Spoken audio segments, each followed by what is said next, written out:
తెలంగాణలో వచ్చిన భూ ప్రకంపనలతో నష్టమేమీ లేదన్నారు వరంగల్ నీట్ అసిస్టెంట్ ప్రొఫెసర్ కవిత. పూర్తి స్థాయి డేటాను విశ్లేషించిన తర్వాత వివరాలు బయటకొస్తాయని తెలిపారు.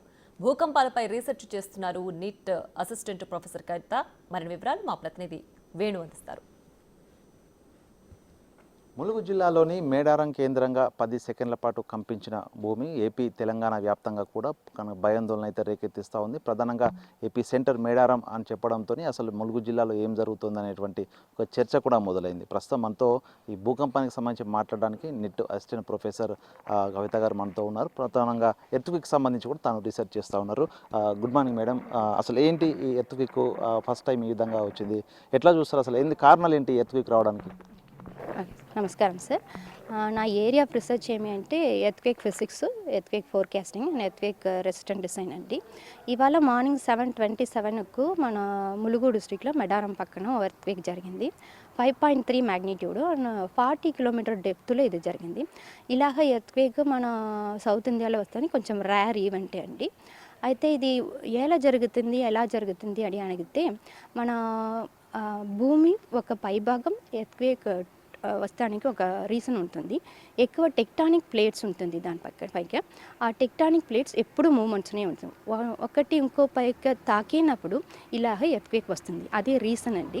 ఇప్పుడు ఎక్కడ వస్తుంది, ఏ ప్లేస్లో వస్తుంది అంటే ఎక్కడ మనకు టెక్టానిక్ ఫాల్స్ ఉంటుందో, టెక్టానిక్ ఫాల్స్ అంటే క్రాక్ ఉంటుంది, అక్కడ మనకి ఎర్త్క్వేక్ వస్తుంది. ఇవాళ వచ్చింది కూడా అలాగా టెక్టానిక్ ప్లేట్స్ మూమెంట్ జరిగిందనాలే వచ్చింది, కాబట్టి వేరేమి రీజన్ లేదు. ఇలా వచ్చింది. మనకు ఆంధ్ర తెలంగాణ రీజన్ మన జోన్ 2లో ఉన్నాము.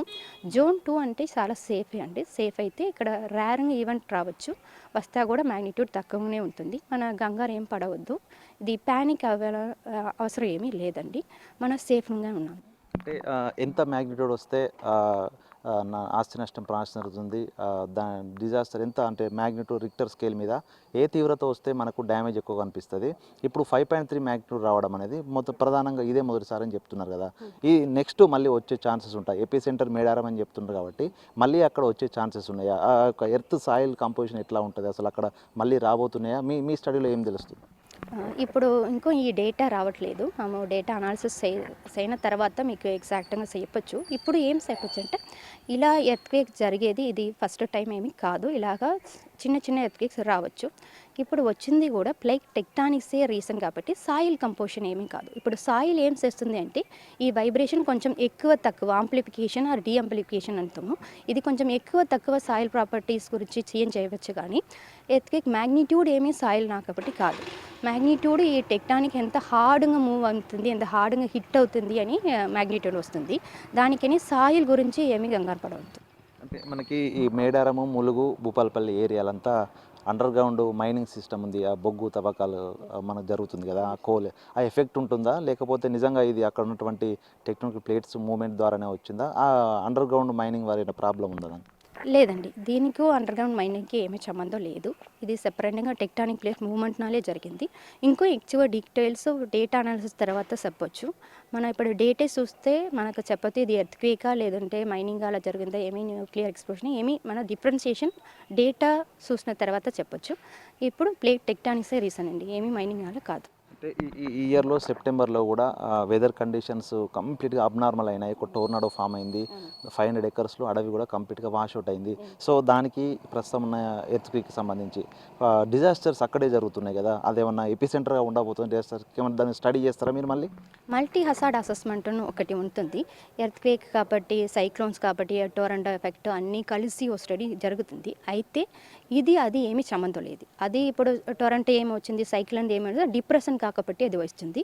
ఇది మన టెక్టానిక్ ప్లేట్స్ మూవ్మెంట్ కాబట్టి ఈ భూకంపం వచ్చింది. అది మీరు రిలేట్ చేయొద్దు సెపరేట్గా. ఇప్పుడు ఎర్త్క్వేక్ మన ఎలా సేఫ్గా ఉండాలి అయితే 2 జరగాలండి. ఒకటి మన జనం మొత్తం కొంచెం అవేర్నెస్ రావాలి. ఎర్త్క్వేక్ వస్తే మనం ఏం చేయాలి, మన కాపాడడానికి. ఇప్పుడు సడన్గా వైబ్రేషన్ వస్తే బిల్డింగ్ నుండి బైక్ రావాలా, ఓపెన్ ప్లేస్కి రావాలా. మనం కొత్త బిల్డింగ్ కడితే కూడా మనం ఒకటి ఎన్ష్యూర్ చేయాలా, మన బిల్డింగ్ ఎర్త్క్వేక్ రెసిస్టెన్స్ సేఫ్ ఉందా లేదా అని మన డిజైనర్ దగ్గర అడగాలి. డిజైనర్ కానీ, ఇంజనీర్ కానీ, వారి కాంట్రాక్టర్ ఎవరు ఉన్నారో వాళ్ళ దగ్గర మీరు ఏం స్టీల్ వాడుతున్నారు, డక్టిలిటీ ఎక్కువ ఉన్న స్టీల్ వాడతారా, కన్స్ట్రక్షన్ క్వాలిటీ ఎలా ఉంటుంది, ఇప్పుడు మీరు అది ఎన్ష్యూర్ చేస్తే మీ బిల్డింగ్ సేఫ్గా ఉంటుంది, మీ బిల్డింగ్ సేఫ్గా ఉంటుంది, మీకు ఏం కంగారు వద్దు. బిల్డింగ్ సేఫ్ అయితే మన ఎత్తుకేకి ఏం మ్యాగ్నిట్యూడ్ వస్తే కూడా మన సేఫే అండి. అంటే ఈ రోజు వచ్చిన ఎర్త్క్వేక్ సంబంధించి పూర్తి డేటా ఎప్పుడు వస్తుంది, దాన్ని అనాలిసిస్ చేసిన తర్వాత ఫ్యూచర్లో ఏమైనా వచ్చే ఛాన్స్ ఉందా అనే డేటా అంతా మీకు ఎన్ని రోజుల్లో తెలిసే అవకాశం ఉంది? 1 వీక్ 2 వీక్లో సార్. దాని తర్వాత ఎక్కువ న్యూస్ ఇవ్వచ్చు sir. Okay, thank you madam. ఇది మొత్తంగా ఈ రోజున మేడారం ఏపీ సెంటర్గా వచ్చినటువంటి ఎర్త్క్వేక్ లో 5.3 మ్యాగ్నిట్యూడ్ వచ్చినా కూడా ఇబ్బంది పడాల్సిన అవసరం లేదు. కానీ అవగాహన ఉండాలి, ప్రజలందరూ కూడా ఆ సమయం లోపల ఎట్లా ప్రాణాలు రక్షించుకోవాలో కూడా అవగాహన కల్పించని చెప్తారు. ఇక మరో వారం రోజుల లోపల ఆ ఎర్త్క్వేక్ సంబంధించి ఆ ప్రకంపనలకు సంబంధించి డేటా అంతా అనలైజ్ చేసిన తర్వాత పూర్తి స్థాయి డేటా చెప్తామంటూ కూడా అసిస్టెంట్ ప్రొఫెసర్ కవిత చెప్తున్న పరిస్థితి. Video journalist సంతోష్తో